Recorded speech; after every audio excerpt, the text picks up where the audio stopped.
সুমাইয়া রিমুর সংসার ভাঙার পেছনে আসলে কে দায়ী? সুমাইয়া রিমু নিজে নাকি তার হাজব্যান্ড?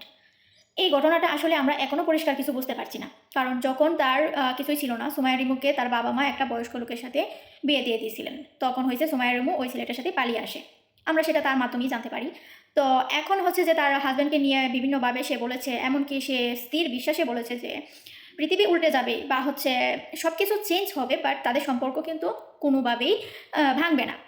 সেই কথাগুলো কিন্তু তাদের মুখ থেকেই বলা, এমনকি সুমাইয়া রিমুর নিজের মুখে সে এইগুলো কথা বলেছে। আমরা সেটা সোশ্যাল মিডিয়াতে বিভিন্ন প্ল্যাটফর্মে দেখেছি। তো এখন আমার কথা হচ্ছে যে কি এমন হইলো যে সুমাইয়া রিমু তার হাজব্যান্ডকে ছেড়ে চলে আসলো, এমনকি তাদের ডিভোর্স হয়ে গেল।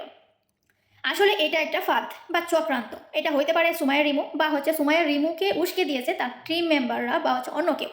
অন্যথায় এরকম কাজ করা হয়তো বা তার পক্ষে সম্ভব ছিল না।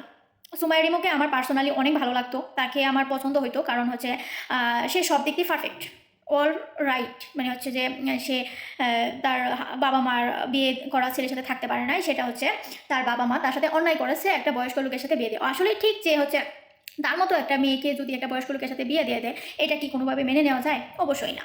তো সেই ক্ষেত্রে আমি বলবো যে এটা একদম ঠিক কাজ করেছে। তবে এই ছেলেটাকে একদম সহজ সরল মনে হয়েছে, কারণ কি একটা ওয়াইফকে কীরকমভাবে ছেড়ে দিছে, মানে একদম ফুললি স্বাধীনতা দিয়ে দিছে ছেলেটা, যে তার ওয়াইফ, সে নিশ্চিত ছিল যে তার ওয়াইফ তাকে ছেড়ে যাবে না। তো তার ওয়াইফও তাকে হয়তো বা এরকম কোনো প্রতিশ্রুতি দিয়েছিল, যার ফলে সে এরকমভাবে তার ওয়াইফকে ছেড়ে দিতে পারছে।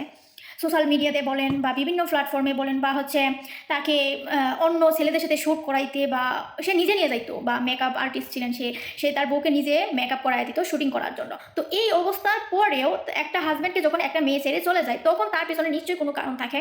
অবশ্যই থাকতে পারে, কারণ একটা ওয়াইফ যতটুকু স্বাধীনতা পাওয়ার দরকার, সুমাইয়া রিমু তার থেকে অনেক অনেক বেশি স্বাধীনতা সে পাইছে, যা সাধারণত বাঙালি মেয়েদের ক্ষেত্রে হয় না। যদিও হয়, তবে অল্প, এক সাইড, মানে ওয়ান সাইড। তার হাজব্যান্ডে থেকে হয়তো বা কখনো সাপোর্ট থাকে বা হচ্ছে কখনো সাপোর্ট থাকে না বা স্বাধীনতা পায় না। কিন্তু সুমাইয়া রিমুর ক্ষেত্রে এটা কি হয়েছে, সে কিন্তু অনেক স্বাধীনতা পাইছে। তারপরেও কিন্তু দেখেন এখন হয়েছে যে সেই মেয়েটা তাকে ছেড়ে আসতে বাধ্য হয়েছে বা ছেড়ে চলে গেছে। এখন এটা কেন হয়েছে, এটার পিছনে আমি নিশ্চিত যে কেউ এর পিছনে দায়ী। আর নয়তো ওই মেয়েটা কখনোই তার কথা সরে বা তার চলাফেরা বা ভঙ্গিতে কখনোই আমি এটা বলবো না যে সে হচ্ছে নিজের ইচ্ছাতেই ওকে ছেড়ে দিছে। হয়তো ছেলেটা ক্রাইম করেছে, অথবা হচ্ছে সুমাইয়া রিমুর কলিগ আর হচ্ছে কাজের ক্ষেত্রে যে ফ্রেন্ড ফলোয়ার এখন নতুনভাবে হয়েছে, তারা হচ্ছে তাকে উস্কে দিছে, এই জন্যই হয়তো সে এই কাজগুলো করছে। তবে একটা কথা সত্য যে ওই ছেলেটা ভীষণভাবে সহজ সরল ছিল। সে একটা মেয়ে তার এরকম সুন্দরী বউ রেখে বাইরে কথাবার্তা কখনোই বলতে পারবে না, এটা আমার স্থির বিশ্বাস। তো এরপরেও জানি না কতটা সত্য বা পাবলিক আমাকে কি বলবে। তবে আমি এটাই বলব যে তারা যদি আবারও এক হওয়ার যদি কোনো চান্স থাকে, তাহলে এক হয়ে যাক, এটাই আমার কথা। আর কোনো কথা আমি বলতে পারছি না।